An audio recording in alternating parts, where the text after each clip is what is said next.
Vivir es Cristo. Vivir.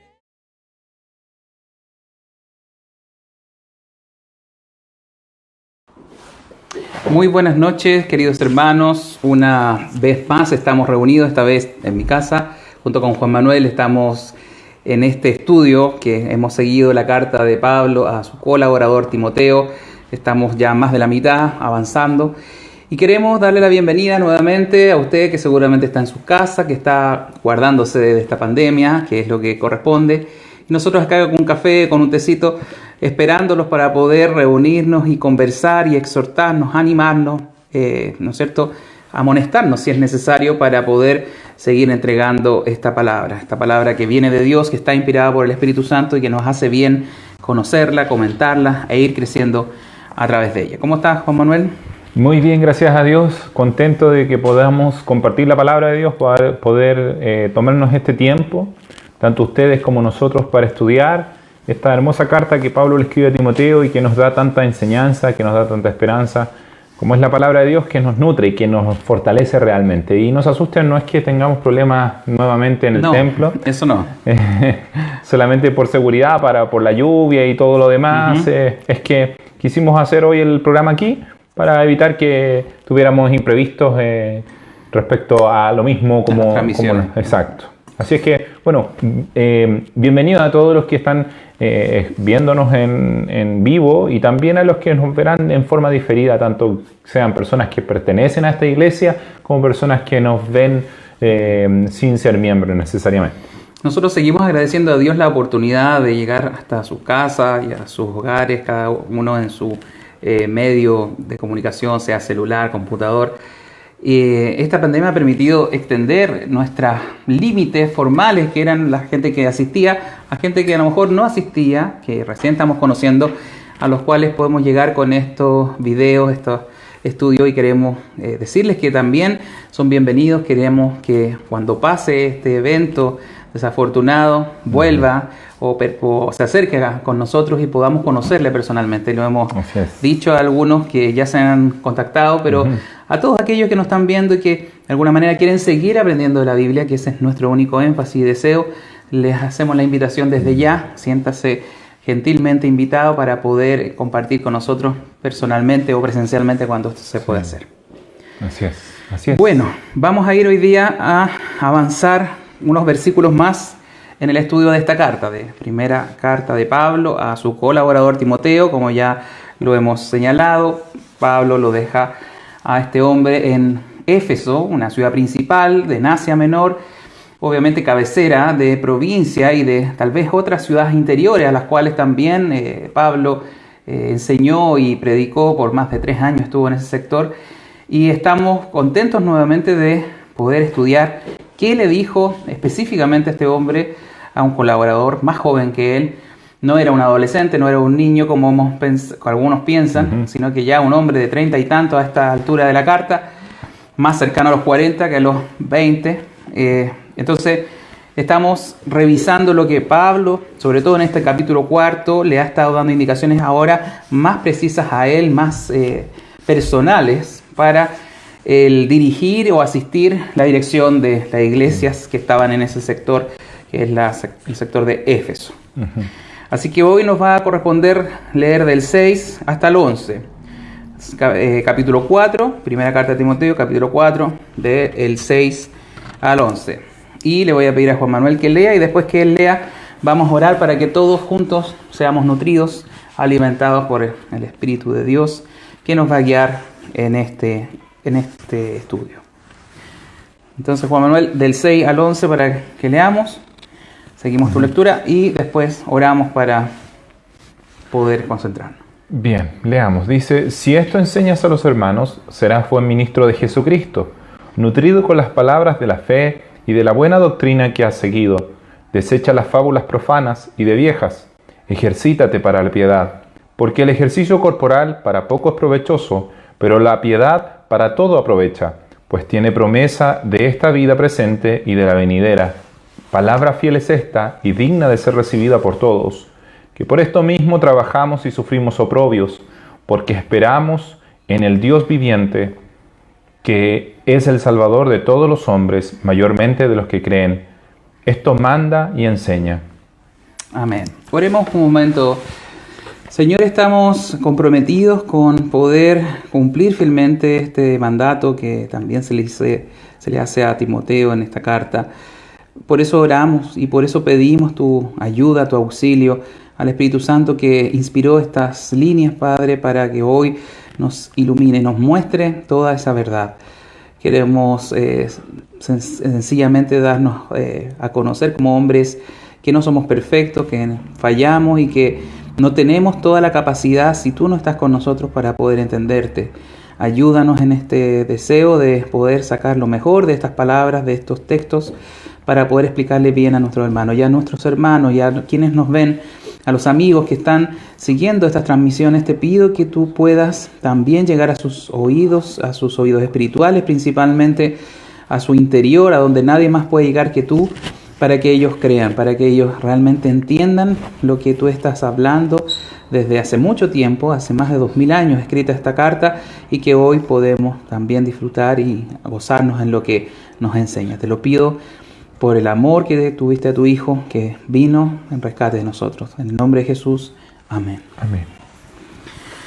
Bien, siempre hacemos un pequeño o mini resumen, en realidad, un poco para poder entrar de lleno a entender estos versículos. Siempre son parte de una carta, un contexto mayor. Lo hemos visto también los días domingos, donde hay, ¿no es cierto?, un precedente, que son todo lo que está escrito antes, y va a venir posteriormente otro resto de carta que tenemos que seguir esa conexión. Y la verdad es que Pablo le había hablado a Timoteo de muchas cosas que se había quedado en esa ciudad, en Éfeso principal, para corregir ciertas enseñanzas equivocadas de gente, parece, de ascendencia judía, que estaba distorsionando un poco los temas de la ley, hablando de otras cosas que no correspondían. Y además le enseña a Timoteo, o le explica cómo tiene que ser en el capítulo 3 el culto público, cada función del obispo, del diácono, de las mujeres. Da bastante información de las instrucciones sobre la oración, sobre la exposición de las palabras, de la enseñanza. Y ahora en el capítulo 4 entra a hablarle más personalmente, como decíamos, a su colaborador estrecho, que es Timoteo. Y partíamos la semana pasada advirtiendo que lo que él le iba a decir era una alusión clara a lo que el Espíritu Santo le estaba indicando al apóstol, porque así parte el capítulo 4, cuando dice, pero el Espíritu dice claramente, y enseñándole que en realidad desde ese entonces, que eran los postreros tiempos, hasta este tiempo, que ya son 2000 años, iban a haber gente que iba a distorsionar la verdad. Toda la verdad de Dios, todo lo que los apóstoles enseñaron, que refrendaron y dejaron fijo en estos textos, que son nuestra Biblia, nuestro libro sagrado, iba a pasar que iban a infiltrarse gente con ideas, y habla de doctrinas de demonios, de enseñanzas que son definitivamente equivocadas, contrarias a Dios, porque eso es todo lo que el diablo quiere hacer, irse en contra de Dios. Y estaban enseñando de cosas equivocadas, tales como prohibir casarse, que ya lo analizamos la semana anterior, y pues pone el otro ejemplo de abstenerse de ciertos alimentos. Había algo de esa tradición judía sobre algunas cosas, pero Pablo dice que todo lo que Dios ha dado, lo ha mandado a ser limpio, y hablamos bastante extenso sobre esos temas, que no queremos volver a repasar. Pero sí, todo este texto previo, ¿no es cierto?, está hablando de que Dios estaba avisando que iban a haber cambios de la enseñanza, del cuerpo de enseñanza, de doctrinas, que iban a afectar desde ese entonces hasta nuestros días a la iglesia. Y por eso que podemos entender lo que dice ahora el versículo 6. Sí. Le dice, si esto enseñas a los hermanos, ¿de qué está hablando? Está hablando de todo lo que le había explicado en los versículos precedentes. Es decir, enseñar correctamente y evitar caer en el error. Son las dos vertientes que se desprenden de toda esta carta. Si él enseñaba eso a los hermanos, es decir, a toda la comunidad de Éfeso y alrededores, entonces sería un buen ministro de Jesucristo, nutrido con las palabras de la fe y de la buena doctrina que ha seguido. Así comienza esta porción que hemos visto. Y en realidad, hasta el día de hoy, tenemos que decir, hermanos, lo mismo. La iglesia, los que están delante de ella, los que tal vez hacen de directores, de supervisores, como ya leíamos Exacto. en la palabra, de obispos, que significa episcopo, que es un supervisor que está encargado de vigilar, o al ancianato, que se refería un poco a lo mismo, ¿no es cierto?, a las personas de mayor edad, que tenían mayores competencias, que estaban a cargo de las iglesias. Sabiduría, Por sabiduría, por experiencia, por obviamente testimonio, porque eso nos habló mucho Exacto. esta misma carta. Exacto. Deben enseñar correctamente, Sí. deben enseñar lo que corresponde, es decir, lo que es correcto, lo que dice ahí la buena doctrina, que el mismo Timoteo había sido enseñada por el mismo Pablo, que había acompañado a Pablo por varias regiones del mundo, enseñando correctamente, y eso mismo tenía que perseverar, seguir, y finalmente también nos enseña que tiene que seguir nutriéndose con esas palabras, con esa misma enseñanza. Sí. No se puede ponerse creativo Timoteo y decir quiero cambiar las cosas que han sido enseñadas, sino que lo que a él había recibido, ese cuerpo de enseñanzas, de informaciones acerca de la vida, de la obra, de la muerte expiatoria de Cristo, por ejemplo, la resurrección de Jesús, que lo vemos en otras cartas de Pablo que enseñaba por el mundo, la justificación por la fe, la salvación por la gracia, etcétera, tantos conceptos que obviamente incluye el conocer la Biblia, los principales fundamentos de la enseñanza. Pablo le está diciendo, tienes que ser un buen ministro para enseñar correctamente estas cosas. Eso es algo muy importante porque hoy día, y tenemos que decirlo sin querer herir a nadie, vemos personas que están delante de los púlpitos muchas veces hablando su propia existencia, su propia vida, contando más sus anécdotas, sus visitas en viaje, contando experiencias personales supuestas, que a veces se puede hasta dudar de algunas de esas experiencias, visiones, que dicen que fueron al cielo, que después bajaron al infierno, y hay muchas de esas historias o relatos que en realidad vemos acá que ninguna de esas cosas le pide Pablo a Timoteo que enseñe, sino que enseñe la verdad, que repita lo que él había aprendido, que se esfuerce por conservar, porque había personas que iban a apostatar de la fe, iban a renunciar a las enseñanzas formales. Ya vamos a ver ciertos detalles sobre eso. Y le dice, tienes que enseñar esto y así vas a ser un buen ministro. Hay gente que piensa que ser un ministro de la palabra, un ministro de Jesucristo, o un delegado, o un siervo que enseña la palabra, tiene que tener mucho carisma, mucho buen bla bla, buen chileno, hablamiento, como diría por ahí Gary Medel.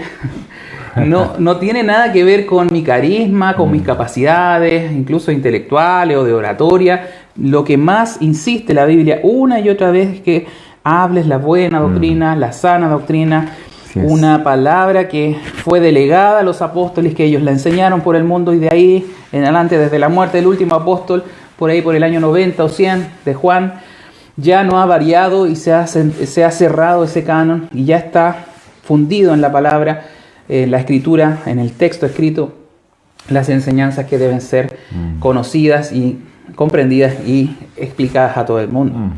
Por lo tanto, necesitamos volver a la centralidad de la palabra.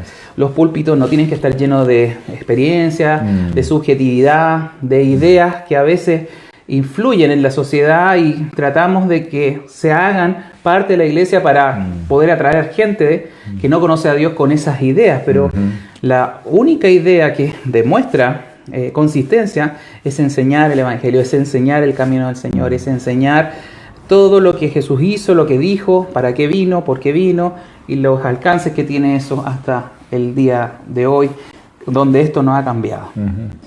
No sé, Juan Manuel, he hablado mucho en este rato, pero parece, ¿qué más podemos agregar a este primer versículo que es tan claro, donde abre este tema? Sí, no, pero me parece muy, muy atingente lo que tú estás diciendo. O sea, no queremos, como dijiste tú, sindicar a nadie, apuntar a nadie, sino que queremos reforzar la idea de lo que mismo Pablo está diciendo. La importancia de predicar la palabra, de predicar el Evangelio, de no irnos por fábulas, no irnos por ideas propias, por experiencias personales. Como buen ministro de Jesucristo, la palabra ministro tiene que ver con el servicio, con aquel que obedece a un mandato. Un ministro es alguien que, bueno, en nuestro, digamos, nuestra actualidad hablamos de los ministros en el gobierno, ¿cierto? Claro, pero se les delega una función, un área exacto, específica. Y no es tan errado usarlo también en un símil en esta situación, en el sentido de que se le ha delegado a Timoteo una función específica, y esa función es predicar la palabra, predicar el evangelio. En otro pasaje, lo vamos a ver más adelante, Pablo le recalca, le dice literalmente, predica la palabra, ocúpate de esto, o sea, dedícate a anunciar la palabra. Sí. Sabes que mientras hablabas me acordaba del pasaje en Hechos, que cuando Pablo se despide precisamente de los hermanos de Éfeso. Sí, en y que me Hechos gustaría, 20, ¿sí? exacto, que me gustaría que lo mencionáramos. Personalmente es uno de los pasajes más conmovedores de Hechos, porque Sí. cuenta la despedida de Pablo, ¿cierto? Al grupo de ancianos de Éfeso, al grupo de líderes, y Pablo les dice, no me volverán a ver mi rostro, yo me voy y nunca más nos veremos. Y es una despedida muy triste. 20, del 26 por ahí, del 25. Exacto, desde el 26 en adelante, bueno, desde el Hechos 25, 20, pero 25, ¿sí? sí, pero A ver si me lo puedo gustaría poner en pantalla para, claro, sí, para Hechos, revisarlo. Hechos 20, capítulo 20, versículo coloca- 25 en adelante. Exacto. Dice el versículo 25, y ahora he aquí, yo sé que ninguno de todos vosotros entre quienes he pasado predicando el reino de Dios verá más mi rostro. Como decíamos, se estaba despidiendo. Y mire lo que dice el 26 al 29 más o menos, que es lo que quiero destacar. Por tanto, yo os protesto en el día de hoy que estoy limpio de sangre de todos. ¿Por qué está limpio? Porque él dice, yo no tengo ya ninguna responsabilidad sobre ustedes. Mire la respuesta. Porque no he rehuido anunciaros todo el consejo de Dios. Entonces, lo que tú decías, o sea, Pablo no dice, porque no he dejado de contarles mi experiencia personal, no he dejado de explicarles cómo ascendí al tercer cielo, cómo vi tenía esto. experiencias personales. Y alguien que había tenido claramente eventos para contar era Pablo. Pero Pablo dice, no he rehuido de anunciaros todo el consejo de Dios. Por esa razón, él dice, yo estoy limpio de la sangre de ustedes. Qué terrible es ser pastor de una iglesia por muchos años y haber enseñado cualquier cosa menos la palabra de Dios. Realmente es algo que a mí me produce una pena, una lástima y cierto dolor de guatita pensar en eso, pensar en que alguien pueda haber creído estar sirviendo a Dios por muchos años y en realidad haberse servido a sí mismo. Y porque mire lo que dice más adelante, el versículo 28 dice, por tanto, mirad por vosotros y por todo el rebaño en que el Espíritu Santo os ha puesto por obispos para apacentar la iglesia del Señor, la cual Él ganó con su propia sangre. Y el versículo 29 dice, porque yo sé que después de mi partida, entrarán en medio de vosotros lobos rapaces que no perdonarán al rebaño. Y el 30, y de vosotros mismos se levantarán hombres que hablen cosas perversas para arrastrar tras sí a los discípulos. Mire qué detalle, Eso dice es para exactamente hacia lo que ellos. iba a pasar en el futuro y que le está advirtiendo de nuevo a Y Timoteo. es lo que tú porque estabas esto diciendo. históricamente es previo Exacto. a la carta de Timoteo. Así es. Interesante ese Súper. detalle, cómo él se anticipa a que efectivamente lo más importante es predicar todo el consejo, anunciar todo el consejo, y esa es la carga que impone a los obispos, que Sí. nos dice que en que el Espíritu Santo os ha puesto por obispo en el versículo 28, para apacentar la iglesia del Señor, la cual Él ganó por su propia sangre. Y en el 29, yo sé que después de mi partida entrarán en medio de vosotros, dice, lobos rapaces, una expresión bastante fuerte, o sea, personas que iban a comerse el rebaño, a alimentarse el rebaño en vez de apacentarlo como Sí. un pastor. Sí. Entonces es interesante y la Biblia hace mucha alusión, y yo la otra vez comentaba que de las 27 cartas o escritos del Nuevo Testamento, en más de 24, o sea, mucho más de la mitad, casi el 80-90%, hay alusiones directas a conservar la enseñanza pura entregada por los apóstoles.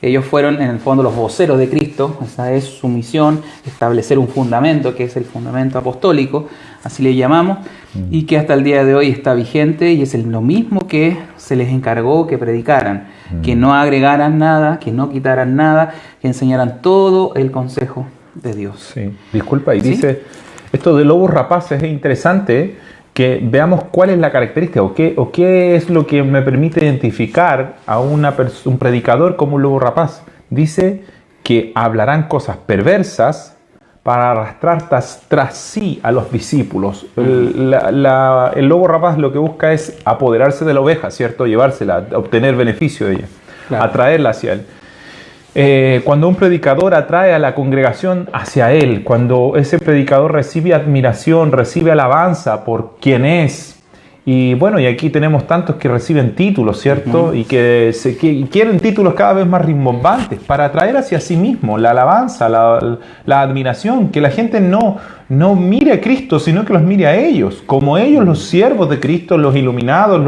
los poderosos. Pero qué importante es que hablemos esto, porque esto es totalmente vigente o atingente al día de hoy. Y que tiene que ver específicamente con lo que estamos tratando del texto de Timoteo. Así es. Y volvemos a insistir en lo mismo, es necesario repetir esto una y otra vez porque pareciera que con el tiempo esta enseñanza tan clara, tan específica, que no es confundible con otra cosa, que prediquen la palabra, que para ser un buen ministro tiene que estar nutrido, mire, que usa un vocablo que habla de algo continuo, así como la alimentación.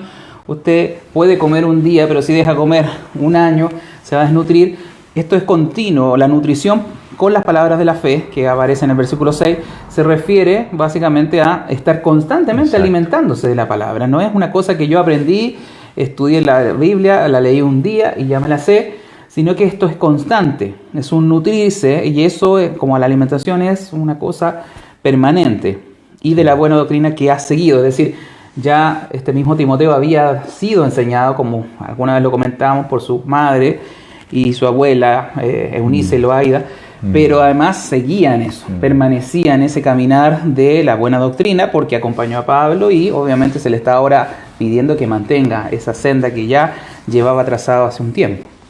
¿Y sabes otra cosa que me llama mucho la atención? Es que en este mismo pasaje dice el versículo 31 del capítulo 20 de Hechos: por tanto, velad acordándoos que por 3 años, de noche y de día, no he cesado de amonestar con lágrimas a cada uno. Lo que me llama la atención es que cómo quisiéramos nosotros tener un añito de un añito a Pablo predicando 3 años de en noche. Éfeso, claro. 3 años enseñando, Sí. y aún así él sabía que después de él iban a venir falsos ministros. Entonces no depende tanto de que la enseñanza, no, es que ese pastor no enseñó tan claramente, por eso se metieron falsos maestros. Claro. No, a veces no. Tenemos a Pablo enseñando y aún así también entraron. Claro, y falsos esta maestros. es una carta, como decíamos, posterior a ese evento que está relatado en Hechos 20, y él continúa, y el mismo tema es reiterativo, tienen que cuidarse, tienes que ser un buen ministro, le dice a Timoteo, nutrido con la palabra, enseñando buena doctrina. Y bueno, veamos un poco el 7, que es lo contrario, que va en la misma línea. Dice, desecha las fábulas profanas y de viejas. Usa algo que podría ser ofensivo, pero ya algo hablamos de esto, porque al principio de la carta, en primera de Timoteo, capítulo 1, 4, hablaban de fábulas. Habían llegado algunas personas con diferente doctrina. Eso es el inicio de la carta, ya lo analizamos en su momento. Y eran de ascendencia judía, decíamos, porque hablaban de fábulas y genealogías interminables, interponían a las genealogías de, ¿no es cierto?, de Adán, de Enoc, de grandes personajes de la Biblia, inventaban historias entre medio, y eso les daba, no sé, una cierta superioridad al conocer historias, pero eran historias fantasiosas, fabulosas en lo extraordinario, pero también fabulosas en el sentido de la fábula, de la mentira, que había mucha mentira entre medio de la verdad o de las palabras del Antiguo Testamento. Entonces, por eso habla de viejas, como las ideas, ¿no es cierto?, de personas mayores, de ancianos, o una abuelita, pensemos, un abuelito o abuelita, enseñando esas cosas a sus nietos. Por eso le da ese énfasis. Que son como cuentos tontos en el fondo. Como cuentos, como cuentos de la abuelita, cuentos inventados. Pero pensado en el sentido de que a veces las personas mayores ya empiezan a perder un poco también la cordura. Claro. Empiezan a perder un poco y pueden contar cosas como reales, ¿cierto? Conocemos la demencia senil, que ocurre en las personas mayores.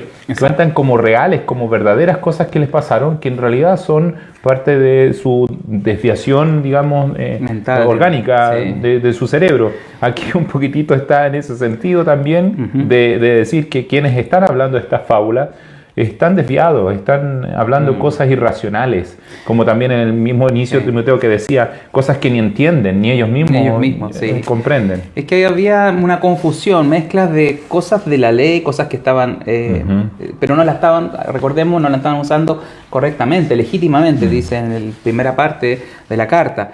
Y aquí vuelve a decirle a Timoteo, todas esas fábulas, toda esa historia, todas esas cosas que son como cuentos de viejas, un poco lo podemos traducir al castellano chileno, tienes que desecharla, esa parte no sirve, tú tienes que enseñar lo correcto, lo verdadero, lo que está en la buena doctrina, nutrido con las palabras de la fe, hace referencia a lo que a él había sido enseñado, y toda esa cosa que no sirve, que a lo mejor pueden ser entretenidas, a veces vemos gente que en un púlpito puede ser muy atractivo escucharlo, porque tiene mucha verborrea, habla muy bien, cuenta historias y anécdotas muy entretenidas, pero esas cosas no son la palabra de Dios, no son enseñanzas que nos vayan a servir a nosotros, son su testimonio, su actividad, su experiencia, pero nosotros tenemos que enseñar lo que la Biblia nos pide que enseñemos, las enseñanzas y las órdenes de Cristo, los mandamientos. Eso fue cuando Cristo asciende al cielo, manda eso a sus discípulos, le dice que hagan discípulos a todas las naciones y les enseñen lo que él había enseñado, que transmitan, retransmitir el mensaje, no más que eso.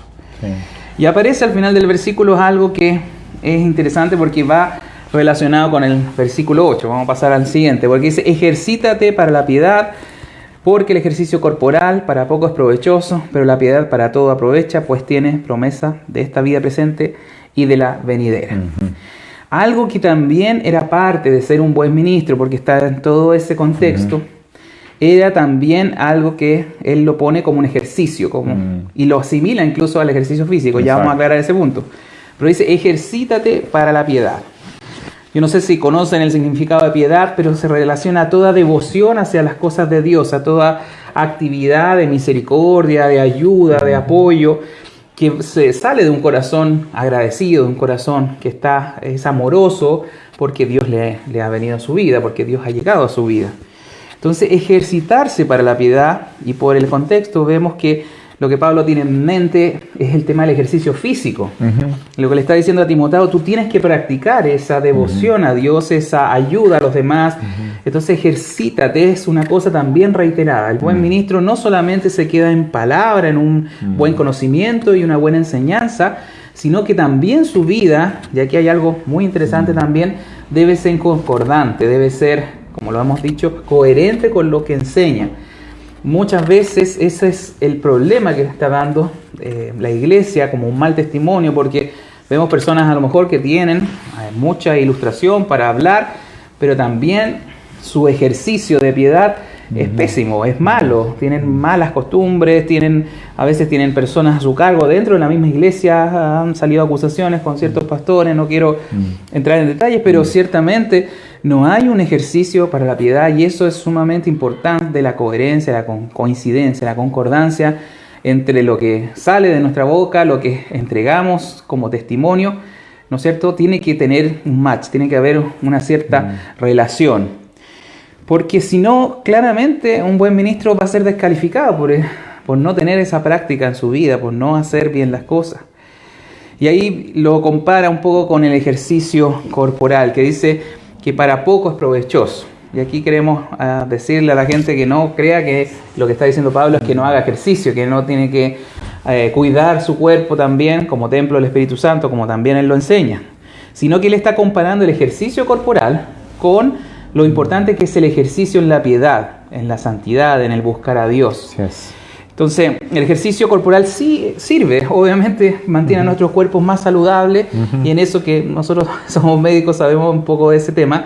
Debe ser correctamente atendido el cuerpo, debe ser preocupado, debe haber obviamente saber en qué se alimenta, cómo lo ejercita, es correcto eso, pero si vemos el trasfondo de eso, hasta dónde llega ese cuidado, finalmente hasta la tumba, hasta cuando usted puede ser muy musculoso, puede tener una cara muy linda, pero todo eso va a terminar agusanado, aunque suene fuerte, va a terminar agusanado en la tierra. Así que aunque desarrolle toda su musculatura y se desviva, a veces gente se desvive en el ejercicio, finalmente tiene un alcance limitado. A eso va el apóstol, es un alcance solamente para esta vida. Por eso que dice, pero la piedad para todo aprovecha, pues tiene promesa para esta vida y para la venidera, es decir, para la vida eterna. Y ahí tenemos que hablar otro tema importante, cómo nos aprovecha el estar cada vez más dedicado a Dios, cómo nos aprovecha el estar más en sintonía con Dios. Y quiero hacer el acento en esta vida, porque sabemos que en la próxima vida todo va a variar, el dolor, la enfermedad, todas las males de este mundo se van a acabar. Pero en esta vida no puede descuidar este tema de ejercitarse para la piedad, porque en la medida que nos relacionamos más con Dios, yo le aseguro, porque lo he visto en mi propia vida y en la vida de otros, usted va a estar, por un lado, menos ansioso, por ejemplo. Una cosa que a mí siempre me agarra es la ansiedad por ahí, la preocupación excesiva de ciertas cosas. Si yo estoy más en relación con Dios, si oro más, si leo más la palabra, si medito más, que esos son los ejercicios de la piedad, son los ejercicios espirituales, los ejercicios que nos enseña la Biblia, a orar como Jesús oraba, a leer las escrituras como Jesús las leía, las memorizaba, las aprendía para enfrentar el diablo, para enfrentar contingencia. Entonces voy a estar mucho más tranquilo, voy a tener la paz de Cristo, voy a realmente, a pesar de que las circunstancias sean las más adversas, como esta pandemia a lo mejor, voy a estar mucho más controlado, mucho más tranquilo, porque mi esperanza, tanto en este mundo como en el otro, es Cristo. Entonces, el tener o hacer o ejercitarse para la piedad, como nos dice acá, tiene un provecho tanto en esta vida como en la otra. No deje de orar o no deje de leer porque dice, pucha, ya Dios me salvó, estoy listo, camino al cielo. No, hay mucho que hacer en esta vida. Tiene que, obviamente, cambiar muchas cosas. Usted se está perfeccionando a través de estos ejercicios que son la oración, la lectura, todo lo que es congregarse. Ahora no podemos, pero usted está viendo este video que le va, supongo, a llegar, que todas estas palabras tienen que ver con nuestra actividad en esta tierra, y tienen trascendencia a la otra, como recompensa, como Pablo mismo dice, yo he peleado la buena batalla, yo he corrido la buena carrera de la fe y me espera una recompensa, ¿cierto? Lo que haga acá tiene trascendencia en el cielo. Pero si acá no practica estas cosas, también le va a ir mal acá, también va a sufrir más, también va a estar mucho más desilusionado. Hay gente que se desilusiona con Dios, y es porque muchas veces no ha orado lo suficiente, no ha leído lo suficiente, no ha encontrado en la Biblia, que es un tesoro, un gran tesoro para nosotros, respuestas. Incluso yo le diría, las mejores decisiones que usted va a tomar en la vida son basadas en lo que la Biblia enseña. Si usted no está constantemente ejercitándose en esto, en lectura, va a tomar malas decisiones, va a meter las patas, dicho vulgarmente, y entonces obviamente no va a haber un aprovechamiento, como nos dice acá. Para todo aprovecha, para esta vida y para la otra. En esta vida usted no va a aprovechar entonces mucho, porque va a seguir esperando en la siguiente. Entonces, para estas dos cosas tiene que entender que una vida que lleva ejercicio para la piedad es buena. Me gusta mucho el versículo 7, la verdad, porque curiosamente, bueno, no es tan curioso, pero después en el primer siglo y en el segundo siglo se empezaron a escribir muchas historias apócrifas, ¿cierto? De repente ahí en History Channel le encanta mostrar el libro apócrifo, el Evangelio de Judas y cosas así.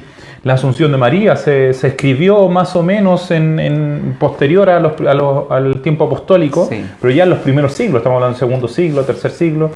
Y era esto lo que Pablo estaba diciendo, fábulas, y me gusta, eran fábulas, y me gusta porque dice, desecha las fábulas profanas y ejercítate de la piedad. O sea, ¿por qué me gusta tanto? Porque hasta el día de hoy de repente hay historias que confunden, uno escucha a alguien que dijo que fue al cielo, ¿cierto? Hasta un niño que había escrito un libro, hubo un tiempo de unos que habían unos cassettes, se me cayó el carnet, perdón, pero hay unos cassettes, unos audios, de unas personas que supuestamente habían ido al infierno, habían escuchado, ¿cierto?, el infierno. Y generalmente ese tipo de cosas producen confusión, producen dudas. Y me encanta este versículo porque dice, desecha las fábulas profanas, y de viejas dice, y ejercítate de la piedad. Me siento como alguien que va y se enfrenta a todas estas fábulas o a estas cosas medias conspiranoicas a veces, ¿cierto?, que confunden, que generan miedo.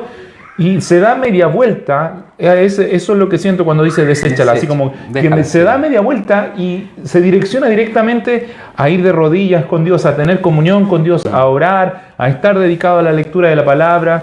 ejercítate para la piedad es un verbo que está en un imperativo, ¿cierto? Es un mandamiento. Y estoy viendo aquí también otras versiones que usan distintos sinónimos que son interesantes mencionar. Por ejemplo, en vez de ejercítate, hay otras que dicen más bien disciplínate, un verbo bastante interesante. Otro dice más bien esfuérzate para ser un buen discípulo de Jesucristo, y otra dice más bien entrénate para una vida dedicada a Dios. Claro. Por eso decíamos, esto tiene todo el contexto griego. Acordémonos que los griegos generaron las Olimpiadas, ya habían muchas competencias. En Corinto estaban las competencias ítmicas. Exacto. Y había mucho énfasis en el ejercicio corporal. Los atletas griegos se entrenaban, se ejercitaban, por eso habla de disciplina, de ejercicio. Exacto. Porque ellos lo hacían regularmente, diariamente, mantenían su cuerpo físicamente entrenado. Por eso dice, el ejercicio es muy provechoso, llega al punto donde morimos y ahí quedó el cuerpo vigoroso, musculoso, pero la piedad para todo aprovecha y hay que ejercitarlo, como así se ejercita el músculo. Tenemos que ejercitarnos en esto, en orar, en leer, en meditar, en congregarnos y poder aprender unos de otros. Es eso el ejercicio o las disciplinas espirituales. Exacto, y esto como consejo para todos y para usted que está escuchando, que es necesario que ejercitemos, que disciplinemos nuestro pensamiento, nuestra mente, porque muchas veces los cristianos somos acongojados, somos afligidos por este tipo de fábulas, por este tipo de predicadores que salen por aquí, por allá, y somos llevados por vientos de doctrinas, como dice Pablo en otro lado, y muchas veces nos sentimos atribulados o acongojados, muchas veces como cristianos frente a noticias, frente a dificultades, nos sentimos como un poco afligidos. Bueno, aquí nos da la solución y como un mandamiento: ejercítese, discipline su pensamiento, déjese de pensar en fábulas, deseche esas cosas, déjese de pensar, es que tuve un sueño, es que tal persona me llamó y tuvo una visión y me dijo que había soñado conmigo y ahora yo no duermo porque me dijo que había soñado conmigo que me iba a morir. Deseche lo que se ha dado mucho en este último tiempo con la pandemia es acerca del fin del mundo, que hay muchas ideas que el fin del mundo está a la puerta. Ya habíamos estudiado esos textos en Tesalonicenses que da algunas señales importantes. No quiere decir que no creamos en la segunda venida o que no la esperemos, pero hay cosas, señales claras que la Biblia enseña, no para que estemos afligidos. Por lo demás tenemos que vivir siempre a la expectativa de que Cristo va a volver.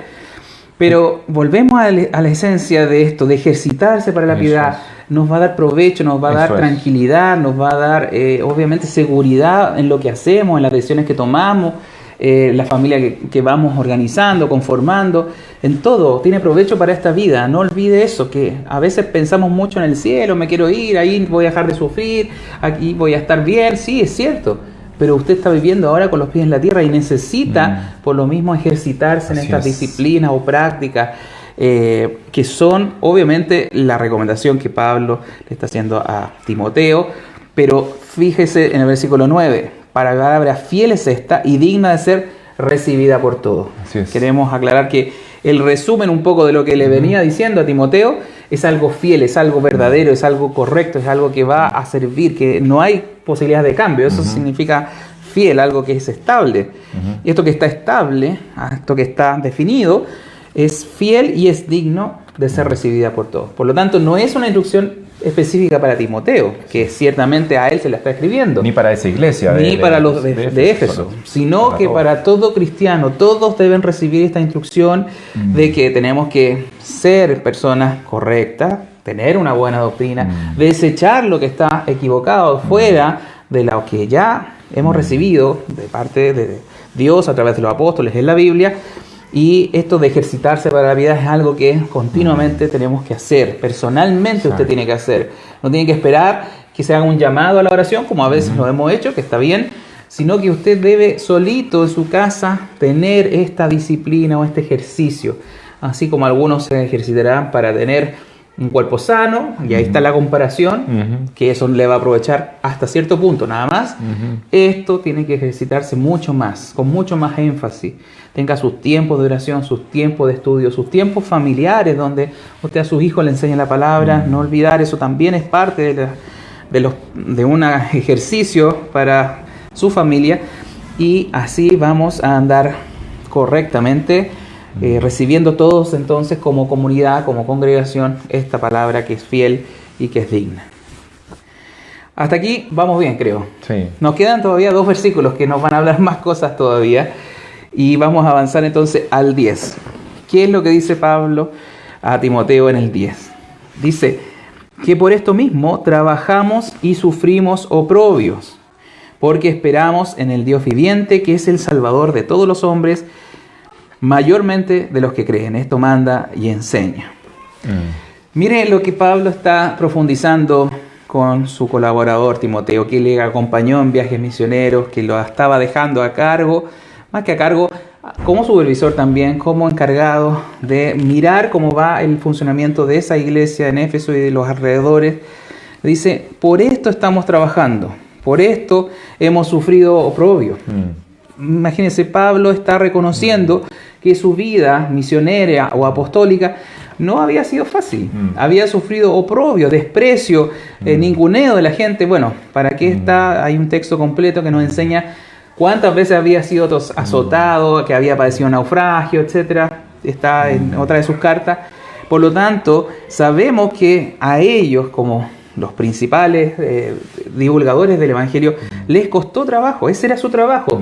Ir recorriendo ciudades, hicieron un trabajo precioso en cuanto a misiones, de ir particularmente abriendo el Evangelio a todo el mundo de habla griega, de todo el Imperio Romano prácticamente fue recorrido, y ellos no habían sufrido, ellos no tuvieron un trabajo fácil. Muchos se lo pusieron, de los judíos, de los de afuera que eran los gentiles, y había sido difícil para ellos, pero para eso estaban trabajando y habían sufrido oprobio porque esperamos en el, dice, porque esperamos en el Dios viviente. Es decir, ellos tenían su mente y su vista fija en Dios.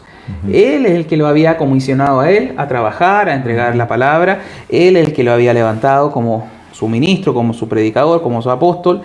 Y él sabía que si había que sufrir, era parte de su trabajo, era parte de lo que tenía que hacer.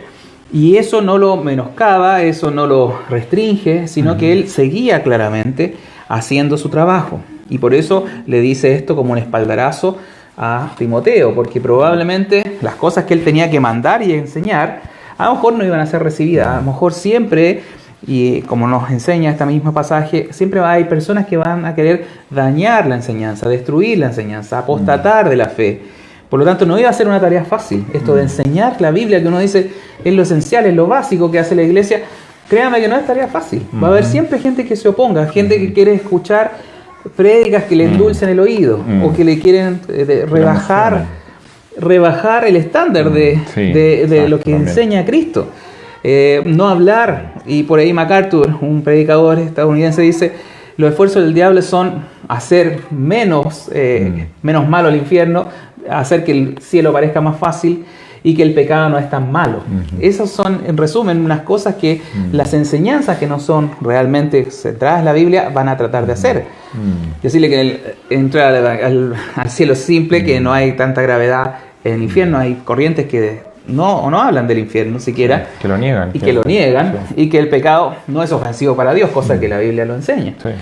Entonces tenemos que tener ojo, y por eso vamos a tal vez sufrir oprobio, tal vez vamos a ser mal considerados, pero nosotros miramos a quién servimos, a quién nos está delegando la función de enseñar y de predicar, que es finalmente al Dios viviente. ¿Y quién es ese Dios viviente? ¿Qué es lo que hizo por nosotros? Nos dice la segunda parte del versículo 10, que es el Salvador de todos los hombres, mayormente de los que creen. Y hay una diferencia ahí entre esos dos conceptos que queremos explicar bien, porque justamente a veces se puede entender equivocadamente este trozo, que también lo relacionamos con un pasaje anterior, porque aquí lo que está diciendo Pablo es que efectivamente el Salvador de todos los hombres, el Soter en el original, es Jesús. Ese es el Salvador de todos los hombres, ese es el que vino del cielo a salvarnos. Él nunca ha perdido ese grado, ¿no es cierto? Así como nos enseñan otros pasajes, que por ejemplo el famoso Juan 3:16 nos dice que el Padre mandó al Hijo. ¿Para qué? Para demostrar su amor, para que todo aquel que en Él cree no se pierda, mas tenga vida eterna. Al igual que en ese pasaje que nos muestra que el Hijo es el Salvador, Sí. ¿no es cierto? Pero hay una condición que nos dice ahí, que es creer, mayormente de los que creen. Sí. Conocemos a Jesús como el Salvador de la humanidad, pero no es Salvador de nadie si usted no cree en Él, sino deposita su fe y su confianza Sí. en Cristo. Por lo tanto, no es un Salvador universal o Claro. un Salvador que va a ser la salvación aunque usted le crea o no le crea, sino que está condicionado al creer. Y esos son conceptos también que es muy importante tener claro. Jesús vino a salvarnos, vino a buscar lo que se había perdido, pero si usted no se siente perdido, no se siente que necesita de Él, no le cree a lo que Él hizo y a su vida, entonces no es obviamente el Salvador suyo, personal. Es el Salvador de la humanidad, pero no pasa a tener ningún vínculo con usted. Sí. Y eso es lo que siempre se ha predicado, es un concepto también muy importante de atender y que está expresado como parte del resumen de las cosas importantes que le está encomendando a Timoteo. Ujú. Sí, cuando dice que es el Salvador de todos los hombres, no está haciendo una enseñanza universalista, no está diciendo que todas las personas en cualquier parte del mundo, todos, ese todo no quiere decir que todos los 7.000 millones de habitantes aproximados del mundo van a ser salvos. No, lo que está diciendo es destacando que la salvación es del Señor, que Dios es el que salva, porque Él está diciendo primeramente que su confianza está en Dios, El Dios- porque la salvación viene de Dios. Entonces, cuando Él dice, esperamos en el Dios viviente, que es el Salvador de todos los hombres, está diciendo, Dios es el único que puede salvar. Dios, ningún hombre puede salvarse a sí mismo, ningún hombre tiene la capacidad de ganarse la salvación. Nosotros esperamos en Dios, nuestra esperanza Sí. está en Él, porque Él es el que Exacto. puede salvar.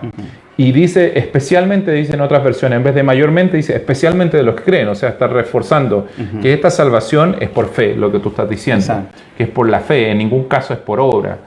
Mayormente en el sentido de que esto se expresa, esta salvación se expresa en los que creen. Pero en ningún caso podemos decir que está afirmando Pablo que Dios va a salvar a todos los hombres en el sentido literal de la palabra, sino Sentido universal, eso claro. contradeciría toda la predicación de Pablo en sí y sus cartas, Exacto. como la carta de Romanos, que es una carta completa que habla De la explicando salvación. esto de la Sí. salvación.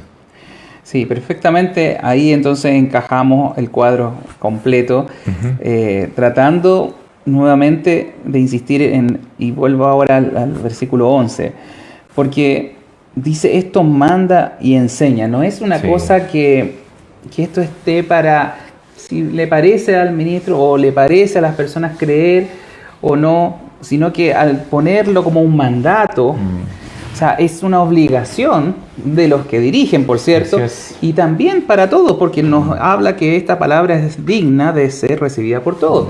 Esta palabra o estos conceptos, todo lo que hemos hablado, es algo necesario de explicar, de enseñar, de tener claro, porque no es, le insisto, una posibilidad, no es si yo creo, si me parece, voy a creer en Dios como como me tinca, como no me tinca esto lo desecho. No, esto Claro. es un cuerpo completo de enseñanza, de doctrina. Suena a veces la gente, hay un dicho que está un poco mal enfocada cuando dicen, yo quiero a Jesús, no quiero enseñanza, yo amo a Jesús y no amo su enseñanza. Es una incoherencia, porque Jesús Ajá. efectivamente lo que vino a enseñar, vino a darnos parábolas, nos vino a mostrar el camino. Entonces no puedo querer a Jesús y no querer sus enseñanzas.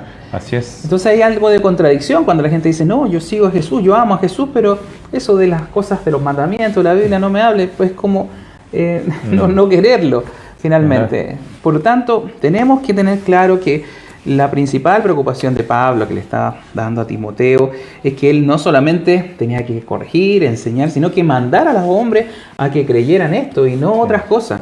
Los mandas y los enseñas, es decir, una orden directa de que esto es lo que tienes que hacer. Para eso te he dejado, se lo dice en el primer capítulo, para eso te dejé en Éfeso, para que corrigieras ciertas enseñanzas, para que cambiaras de parecer a la gente que estaba perdida o equivocada.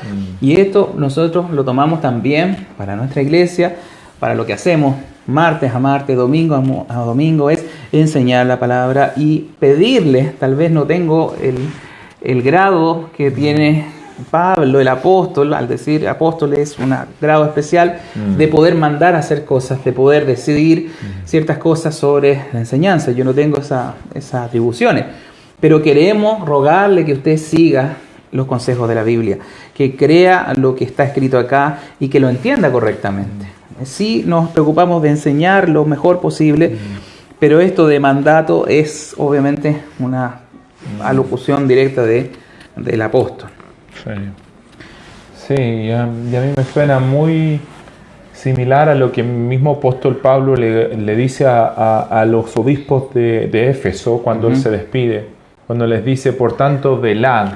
O sea, estén despiertos, estén atentos, estén bien, sus sentidos espirituales bien pulidos, bien ejercitados, para poder discernir cuando venga la dificultad, cuando venga el engaño, cuando venga la mentira.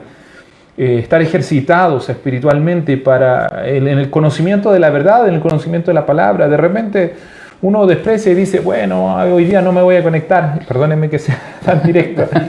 Hoy día no me voy a conectar. Pero como están todos conectados, nadie se sienta por lo que estoy diciendo. Hoy día, bueno, voy a obviar, todos hemos dicho, hoy día no voy a leer la Biblia, hoy día no voy a orar.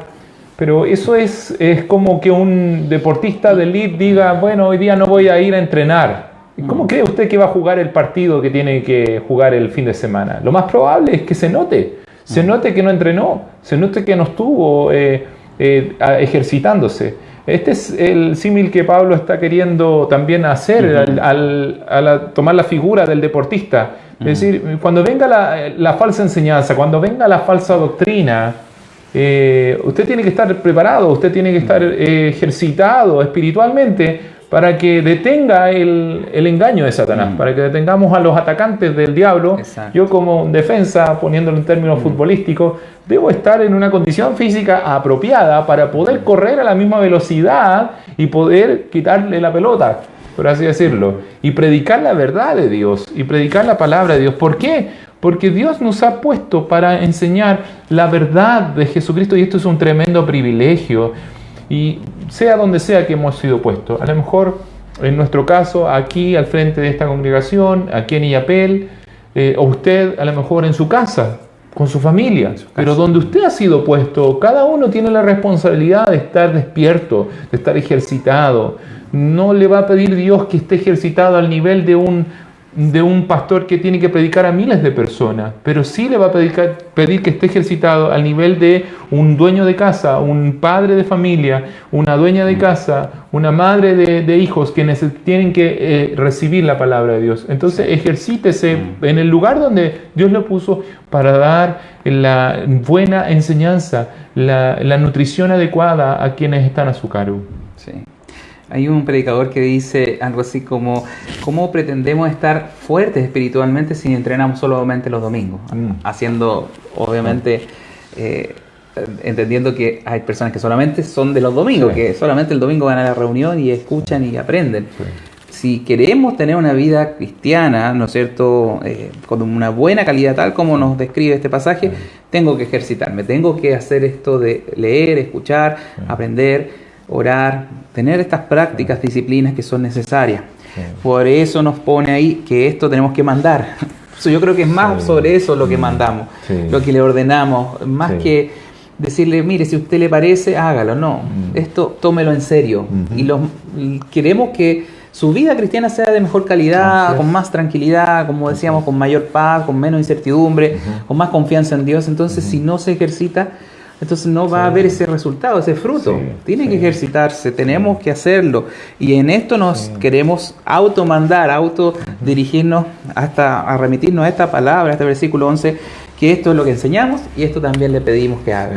No cambie la estrategia, no piense que hay cosas nuevas, no piense que hay atajos también. La vida cristiana no hay atajos, es esforzarse y ser valiente, como también se lo dice el Antiguo Testamento a Josué, se lo dice Dios a Josué: esfuérzate y sé el valiente, no te apartes ni a izquierda ni a derecha de este libro de la ley. Se lo dice con referencia al Pentateuco. Y así vas a hacer prosperar tu camino y en todo te irá bien. Entonces hay promesas de Dios para su vida acá en la tierra, también en el cielo.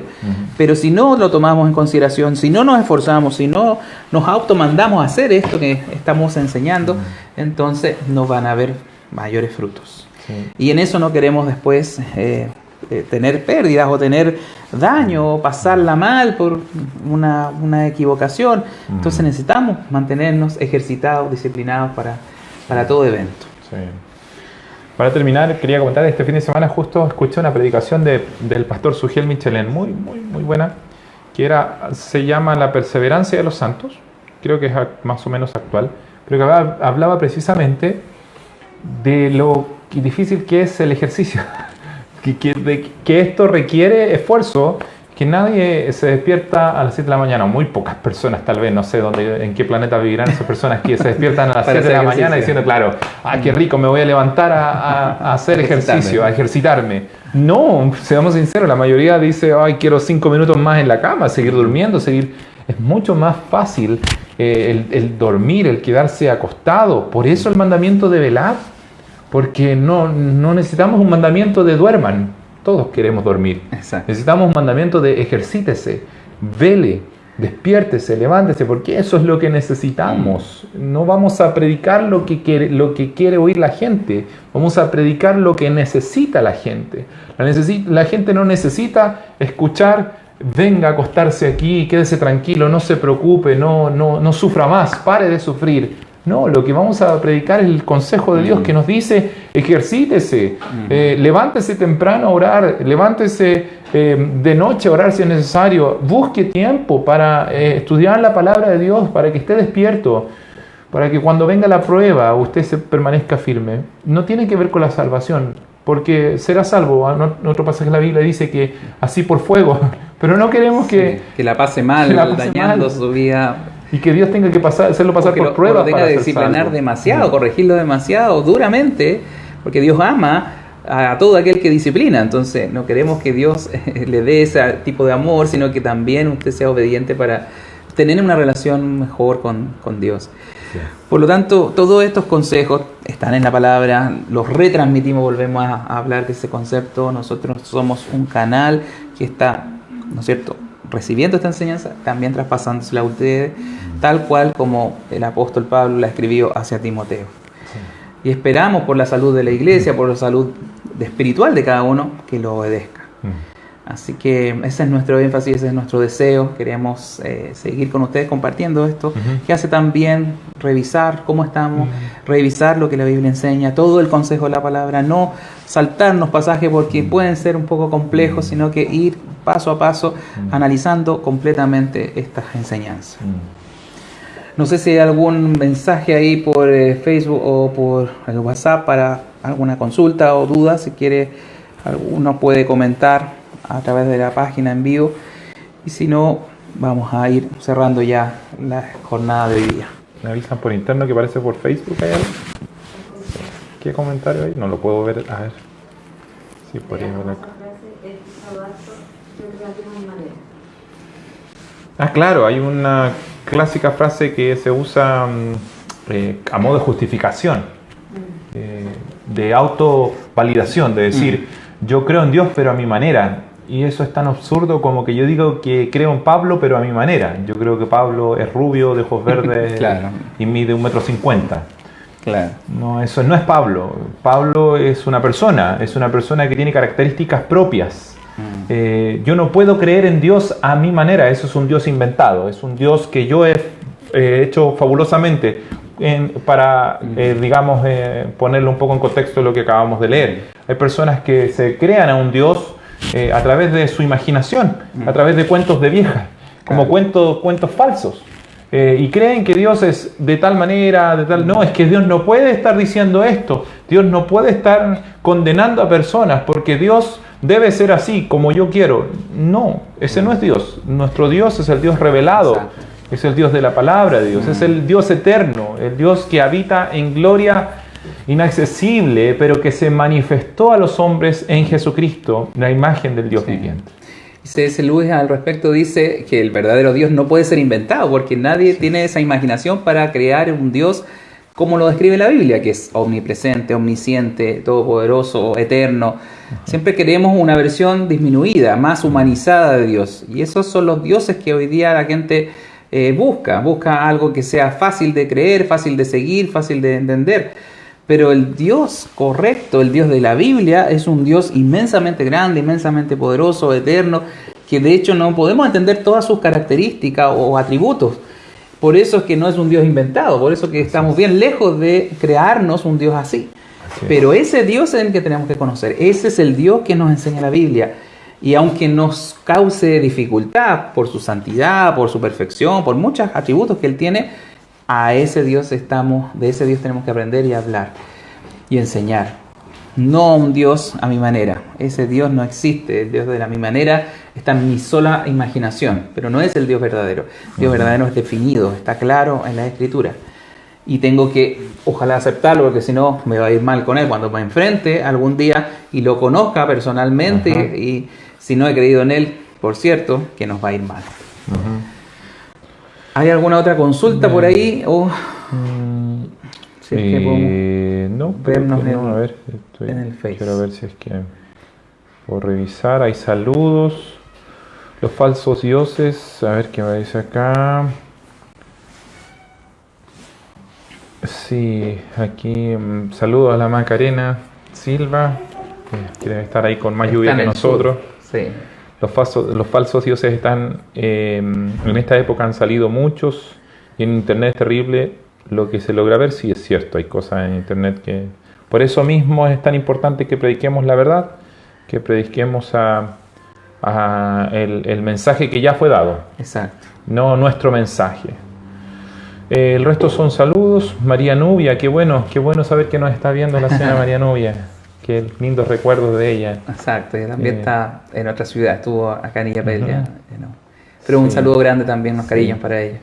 Bueno, a cada uno de los que nos siguen y que normalmente están mandando saludos, muchas familias que lamentablemente por esto de la pandemia no podemos acercarnos, ni vernos, ni abrazarnos como en otros tiempos, pero ya viene ese tiempo, esperamos que esto vaya pasando. Y ojalá en el menor tiempo posible podamos volver a ver.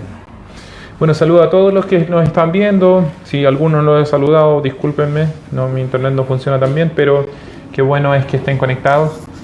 Así que un abrazo y nos estamos viendo este domingo. Este domingo seguimos Corintios, estamos ahí estudiando sistemáticamente, ordenadamente la segunda carta de Pablo a los Corintios, que también hay hartos conceptos importantes ahora, desde el capítulo 3 en adelante hay mucha enseñanza muy importante también, así que los alentamos y los esperamos el domingo 11:30 por este mismo canal de YouTube y de Facebook Live. Entonces, oremos para terminar. Juan Manuel, por favor. Padre, cuán misericordioso y amoroso has sido con nosotros, dándonos tu palabra, dándonos tu verdad. Nosotros no somos mejores que otros, no creemos serlo, Señor. Pero vemos en tu luz, vemos en tu palabra, Dios, tanta hermosura, tanta belleza, y nos sentimos asombrados por ello. Y queremos ser fieles a tu verdad. Y al mismo tiempo orar y pedirte porque ilumines a muchos. Señor, nos uses a nosotros para poder ser instrumentos en tus manos, iluminando a muchos, que vean que en tu palabra está todo lo que necesitan, que la Biblia es tu voz y que lo que necesitan oír está escrita en ella, que pueda tu Espíritu Santo avivar la obra en sus corazones, haciéndoles anhelar tu verdad, tu palabra, y que desechen las fábulas, que tu iglesia empiece a desechar la voz de falsos profetas, de falsos maestros que han atraído hacia sí mismo la mirada de la iglesia. Permite, Señor, que como en el tiempo de Esdras, Señor, la iglesia se vuelva a ti, tu pueblo se vuelva a ti y a tu palabra, Señor, y clame a ti, y llore por haber oído fábulas, por haber oído enseñanzas de demonios incluso, y tú nos perdones, Señor, y vuelvas a avivarnos con tu verdad, como lo has hecho en otro tiempo, como tu palabra ha corrido por todo el mundo, Señor, y ha traído luz en tantos lugares, en todo lugar donde tu palabra ha sido proclamada, ha traído luz. Que tu luz, Señor, corra por nuestro país. Oro, Señor, por Chile. Oro por mi nación, rogándote que tu palabra, tu verdad, Señor, corra por mi país. Y que tu luz sea vista en toda mi nación, Señor. Y sin temor, Señor, sino con valentía, prediquemos tu palabra y con fidelidad a ella, Señor. No queriendo hablar nuestra propia doctrina, ni nuestra propia inteligencia, nuestro propio consejo, sino el consejo de tu palabra, Dios eterno. Ayúdanos a tener tu corazón, a ser humilde. Así como nos enseñaste, nosotros oramos. Y rogamos, envía obreros a tu mies, Señor, porque la mies es mucha en esta nación, la mies es mucha. Y clamamos, Señor, por obreros para tu mies, por obreros que sean fieles a tu palabra, obreros que se humillen delante de ti, obreros que no se pongan delante de ti para oponerse a tu palabra, sino que obreros que se rindan ante ti para predicar tu palabra y llevar a tu iglesia hacia ti, Señor, hacia tu verdad. Fortalece a tus hijos, a los que están en sus casas, Dios. Fortalece a los que están atemorizados, a los que están cansados, Señor, para que busquen tu rostro con todas sus fuerzas y en ti encuentren descanso, porque tú eres el refugio de nuestra alma, Señor, y que podamos ser luz en este tiempo de pandemia, de incertidumbre para muchos, podamos ser luz, podamos traer paz, podamos traer el mensaje de salvación que eres tú, Jesucristo. Lo pedimos en tu nombre. Amén. Amén. Amén. Bien, nos vemos próxima semana.